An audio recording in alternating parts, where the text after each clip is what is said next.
सभी का स्वागत है पासेट घर में। आज पॉलिटी की दूसरी क्लास है और हम लोग बात करेंगे संविधान की प्रस्तावना के बारे में। पिछली क्लास में हम लोगों ने इसके ऐतिहासिक बैकग्राउंड को जाना, प्रस्तावना के विषय वस्तु के बारे में हम लोगों ने पढ़ा।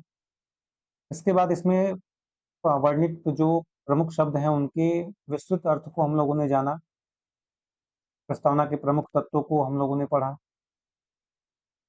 आज हम लोग उसके आगे की चर्चा करेंगे।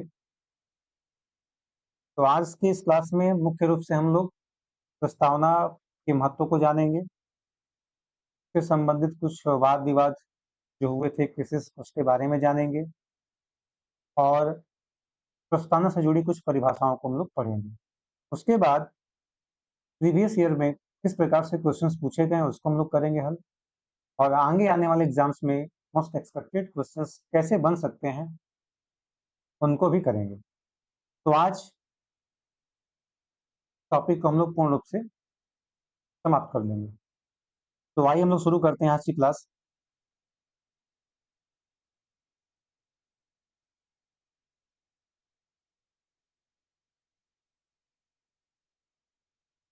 प्रस्तावना का महत्व। प्रस्तावना का महत्व। संविधान की प्रस्तावना को हम संविधान की आत्मा कहते हैं। यह संविधान का परिचय पत्र है जो हमें बताता है कि भारत किस आदर्श और मूल्य पर आधारित राष्ट्र है। क्लियर? ये जो बात है परिचय पत्र वाला, ये संविधान का परिचय पत्र है। ये बात किसने कहा था बताइए? तो यह बात N.A. पालकी वाला जी ने कहा। क्लियर? चलिए, संविधान का परिचय पत्र का अर्थ, जैसे किसी पुस्तक का प्रीफेस होता है वैसे ही प्रस्तावना संविधान का प्रीफेस है। जैसे किसी भी पुस्तक का प्रीफेस होता है ना, ठीक उसी प्रकार प्रस्तावना भी संविधान का क्या है? प्रीफेस है। क्लियर? यह बताती है कि संविधान का उद्देश्य क्या है और भारत किस दिशा में आगे बढ़ना चाहता है। ठीक है, चलिए हम चलते हैं दूसरे पॉइंट पे। संविधान की आत्मा। देखिए, प्रस्तावना में मुख्य रूप से चार आदर्श हैं। पहला न्याय, स्वतंत्रता, समानता और बंधुता। ये चारों आदर्श संविधान के हर भाग में झलकते हैं, इसीलिए इसे संविधान की आत्मा कहा जाता है।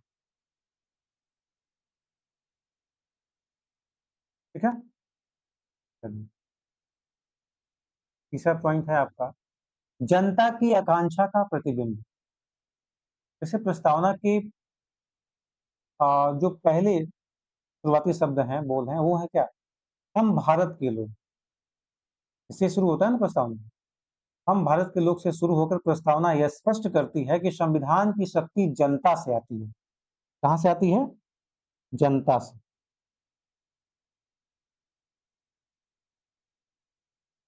यह जनता की इच्छाओं, सपनों और आदर्शों का दर्पण है।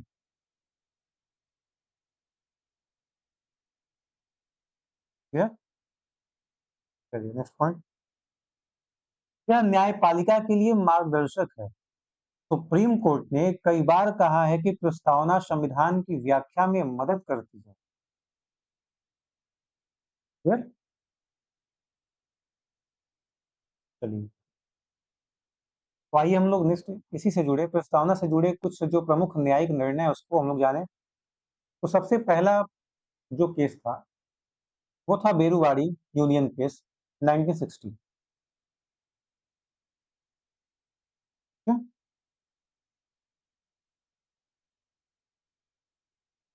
यह मामला भारत और पाकिस्तान के बीच जो बेरूबाड़ी क्षेत्र के आदान प्रदान से जुड़ा था। सवाल उठा कि क्या संविधान की प्रस्तावना के आधार पर ऐसा किया जा सकता है, किसी भी क्षेत्र का आदान प्रदान के माध्यम से किया जा सकता है या नहीं। सुप्रीम कोर्ट के द्वारा यह बात कहा गया कि प्रस्तावना संविधान का हिस्सा नहीं है। यह केवल संविधान के उद्देश्यों को बताने वाला परिचय पत्र है। क्या है? संविधान के उद्देश्यों को बताने वाला परिचय पत्र है। इसलिए प्रस्तावना के आधार पर कोई शक्ति या अधिकार नहीं लिया जा सकता। प्रस्तावना के आधार पर कोई भी शक्ति या कोई भी अधिकार नहीं लिया जा सकता।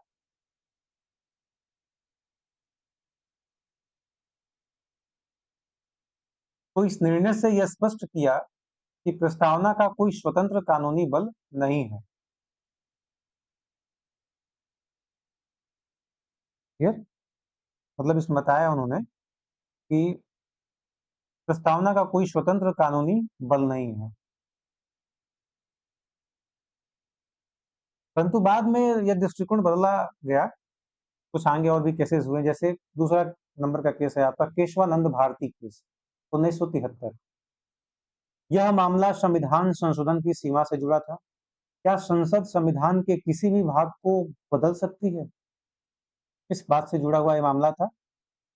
इस पे न्यायालय का निर्णय आया। सुप्रीम कोर्ट ने कहा कि प्रस्तावना संविधान का हिस्सा है। इस निर्णय में क्या कहा? प्रस्तावना संविधान का हिस्सा है। इसे संविधान की मूल संरचना का मार्गदर्शन करने वाला माना गया है। इसे संविधान की मूल संरचना का मार्गदर्शन करने वाला माना गया है। क्लियर? प्रस्तावना में दिए गए जो आदर्श हैं, न्याय, स्वतंत्रता, समानता, बंधुता, ये संविधान की मूल भावना है। संसद संविधान में संशोधन कर सकती है, लेकिन इन मूल आदर्शों को नहीं बदल सकती।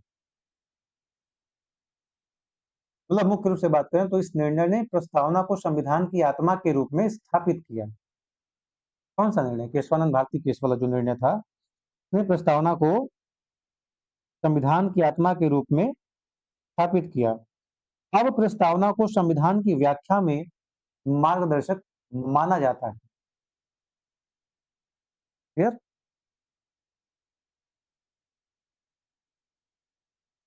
के बाद हम लोग देखें तीसरा केस जो था, LIC ऑफ इंडिया केस 1995।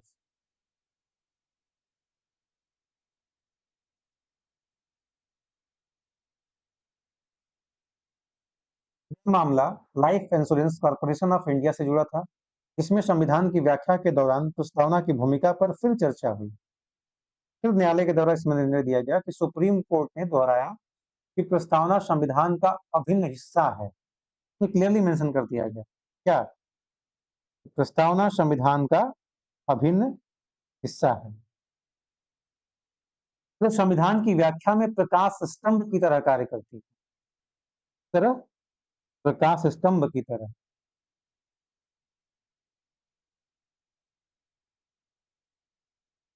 प्रस्तावना में दिए गए आदर्श संविधान के हर प्रावधान में झलकते हैं। प्रस्तावना में दिए गए आदर्श हैं और संविधान के हर प्रावधान में झलकते हैं। चाहे आप मौलिक अधिकार में भी देखेंगे भाई, तो उसमें भी वही बात कहा गया है, न्याय, समानता, बंधुत्व की बात। डीपीएसपी में भी वही बात कही गई है। मौलिक कर्तव्य में भी इसी चीज पे बल दिया गया है कि कैसे लोगों को हम जोड़ के रखें एक साथ। विविधता में एकता की बात कही गई है।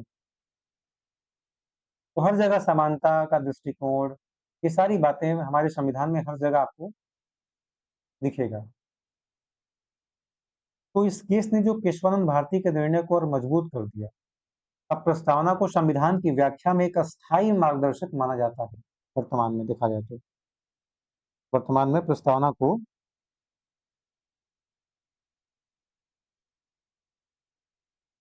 अस्थायी मार्गदर्शक माना जाता है। क्लियर? चलिए, मतलब क्लियरली अगर आपको याद करना है तो आप कह सकते हैं कि बेरुबाड़ी केस में क्या हुआ कि प्रस्तावना को बाहर रखा गया। केशवानंद में फिर संविधान में स्थान दिया गया और LIC वाले जो केस के बाद जो निर्णय आया उसे संविधान की आत्मा के रूप में स्थायी रूप से स्थापित कर दिया गया। तो आप ऐसे याद कर सकते हैं, बेरुबाड़ी में इसे बाहर रखा गया संविधान से, केशवानंद में से स्थान दिया गया और LIC में से पूर्ण रूप से अस्थायी रूप से स्थापित कर दिया जाए। क्लियर? चलिए।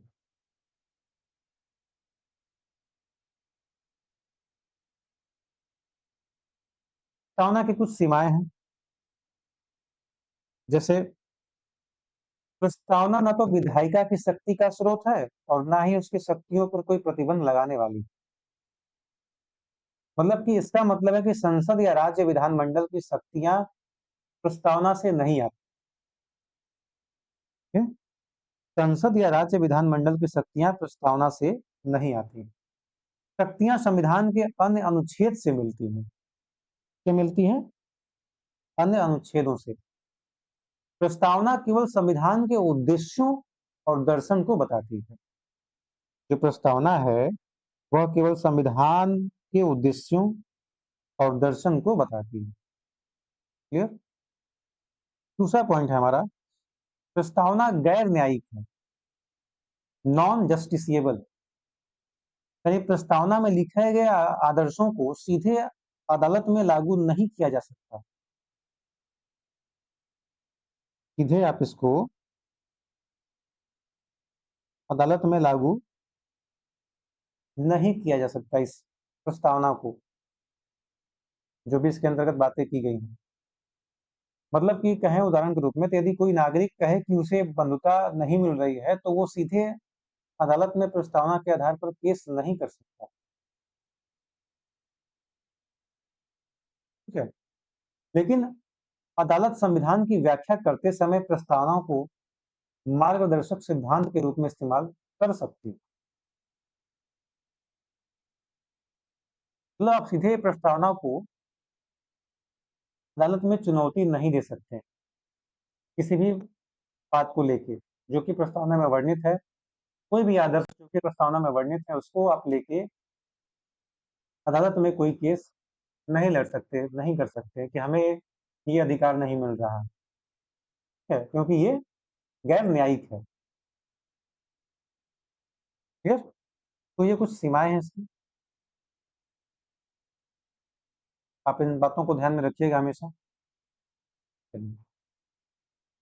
नेक्स्ट पॉइंट है संविधान की दिशा और उद्देश्य। प्रस्तावना बताती है कि भारत एक सार्वभौमिक, समाजवादी, धर्मनिरपेक्ष, लोकतांत्रिक गणराज्य।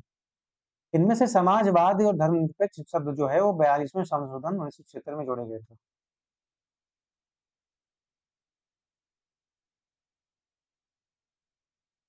ठीक है?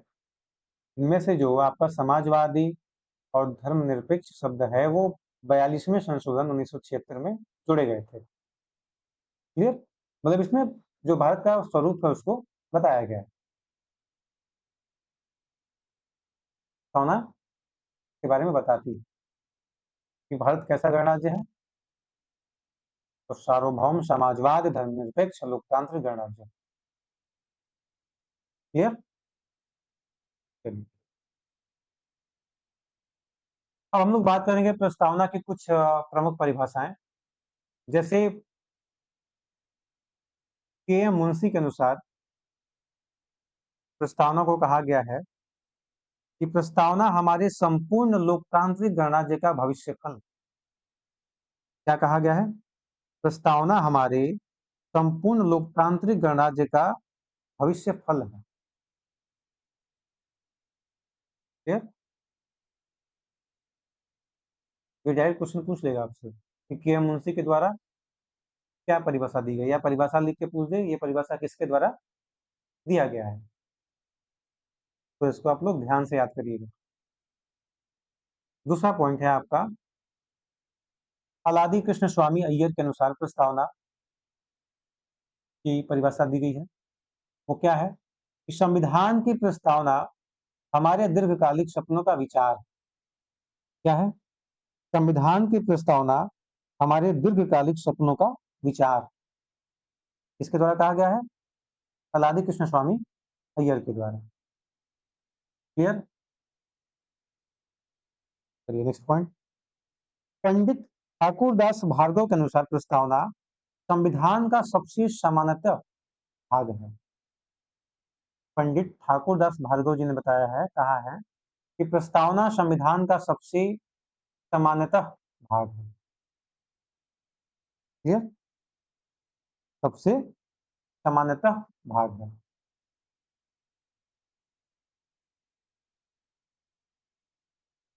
नेक्स्ट परिभाषा, जस्टिस हिदायतुल्लाह, इन्होंने कहा है कि प्रस्तावना संविधान का वह दीपक है जो पूरे संविधान को प्रकाश देता है।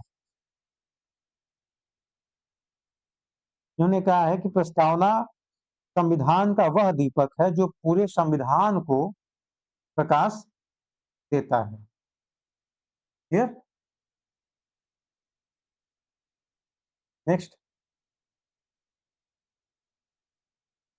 सर अर्नेस्ट बार्कर के अनुसार प्रस्तावना भारतीय संविधान की प्रस्तावना भारतीय जनता की राजनीतिक आकांक्षाओं का दर्पण। सर अर्नेस्ट बार्कर के द्वारा बताया गया है कि भारतीय संविधान की प्रस्तावना भारतीय जनता की राजनीतिक आकांक्षाओं का दर्पण है। क्लियर? तो ये कुछ प्रमुख परिभाषाएं थी जिसको हम लोगों ने देखा। तो इस प्रकार हम कह सकते हैं कि हमने यहाँ प्रस्तावना के महत्व के बारे में जाना। आज जो भी इससे जुड़े वाद विवाद थे उनको हम लोगों ने जाना। प्रस्तावना की सीमाएं क्या है उनके बारे में हम लोगों ने जाना, और कुछ जो प्रमुख परिभाषाएं हम लोगों ने जाना।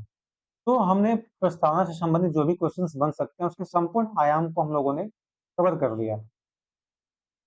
क्लियर?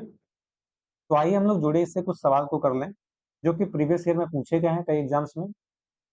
तो सबसे पहला प्रश्न है हमारा, संविधान की प्रस्तावना में हम भारत के लोग शब्द क्या दर्शाते हैं? सही।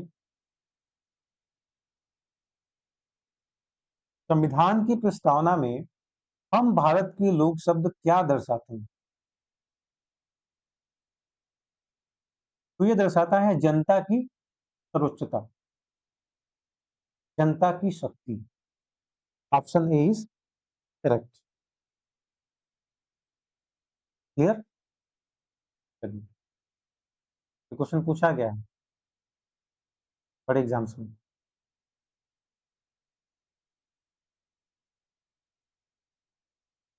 क्वेश्चन, भारत के संविधान की प्रस्तावना में समाजवाद और धर्मनिरपेक्ष शब्द किस संशोधन द्वारा जोड़े गए? सही। भारत के संविधान की प्रस्तावना में समाजवादी और धर्मनिरपेक्ष शब्द किस संशोधन द्वारा जोड़े गए? तो ये आपका 42वां संविधान संशोधन 1976 के द्वारा जोड़ा गया। Option B is correct. Clear?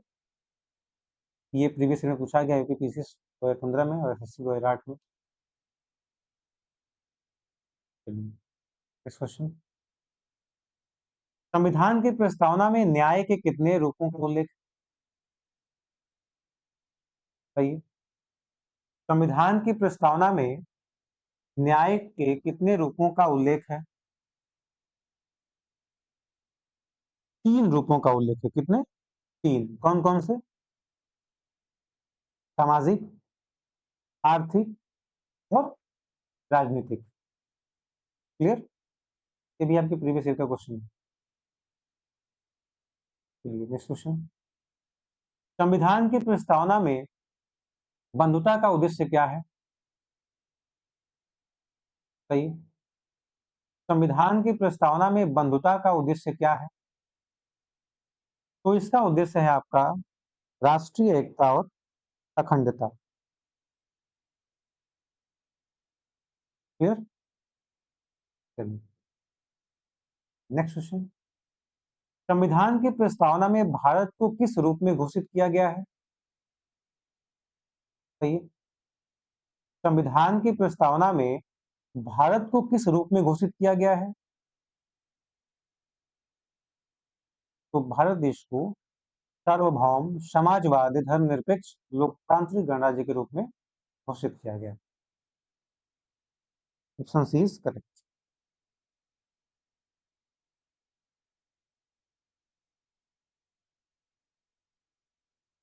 अब हम लोग कुछ एक्सपेक्टेड क्वेश्चंस को करेंगे जो कि आपके आने वाले एग्जाम्स में पूछे जा सकते हैं। चलिए बताइए। प्रस्तावना संविधान की व्याख्या में प्रकाश स्तंभ की तरह कार्य करती है, यह कथन किसने दिया? प्रस्तावना संविधान की व्याख्या में प्रकाश स्तंभ की तरह कार्य करती है, यह कथन किसने दिया? मतलब कि यह कथन किस केस से सामने निकल के आया था? जस्ट हमने पीछे चर्चा किया इसके बारे में, बताइए। तो यह कथन आपका सुप्रीम कोर्ट और एलआईसी ऑफ इंडिया केस के बीच में आया था 1995 में। यानी option number A is correct. चलिए नेक्स्ट क्वेश्चन। प्रस्तावना हमारे लोकतांत्रिक गणराज्य का भविष्य फल है, सही। प्रस्तावना हमारे लोकतांत्रिक गणराज्य का भविष्य फल है, यह कथन किसने दिया?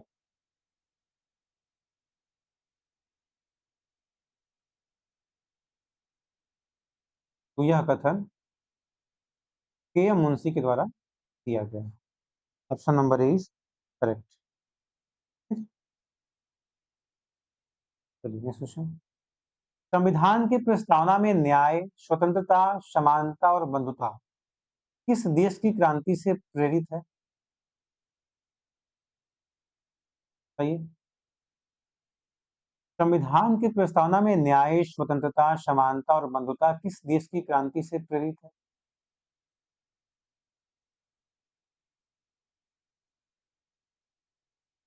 तो ये है आपका फ्रांसीसी क्रांति से प्रेरित। Option number 20 correct. क्लियर। चलिए नेक्स्ट क्वेश्चन। प्रस्तावना भारतीय जनता की राजनीतिक आकांक्षाओं का दर्पण है, यह कथन किसने दिया? प्रस्तावना भारतीय जनता की राजनीतिक आकांक्षाओं का दर्पण है, यह कथन किसने दिया? तो यह कथन सर अर्नेस्ट पार्कर के द्वारा दिया गया। यानी option number A is correct.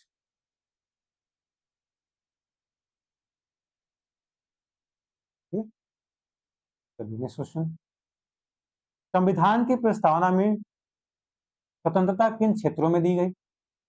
संविधान की प्रस्तावना में स्वतंत्रता किन क्षेत्रों में दी गई है? कौन कौन से वो 5 क्षेत्र हैं बताइए। तो है आपका विचार, अभिव्यक्ति, विश्वास, धर्म और उपासना। यानी ऑप्शन नंबर इज करेक्ट। इस प्रकार आज की क्लास हमारी समाप्त हुई। हम लोग ने प्रस्तावना के संपूर्ण परिदृश्य को, उसके बारे में मतलब संपूर्ण जो भी बातें एग्जाम्स में पूछी जा सकती हैं उनका हमने अध्ययन किया। कोई पॉइंट अगर छूटा हुआ हो तो आप कमेंट्स में लिख सकते हैं, बता सकते हैं, हम उसको कवर कर लेंगे। बाकी हम लोग मिलते हैं अगली क्लास में और अच्छे कंटेंट्स के साथ। एक नए टॉपिक पे चर्चा करेंगे हम लोग। अगर आपको ये कंटेंट अच्छा लगे तो हमारे वीडियोस को शेयर करें, हमारे चैनल को सब्सक्राइब करें, वीडियोस को लाइक करें और ज़्यादा से ज़्यादा लोगों तक हमारे वीडियोस को पहुंचाएं, जिससे कि एक वास्तविक कंटेंट सभी छात्रों तक पहुंच पाए। बस मैं आप लोग से यही कहूँगा। फिर से आप लोगों का, सभी लोगों का धन्यवाद। मिलते हैं अगली क्लास में और अच्छे कंटेंट के साथ।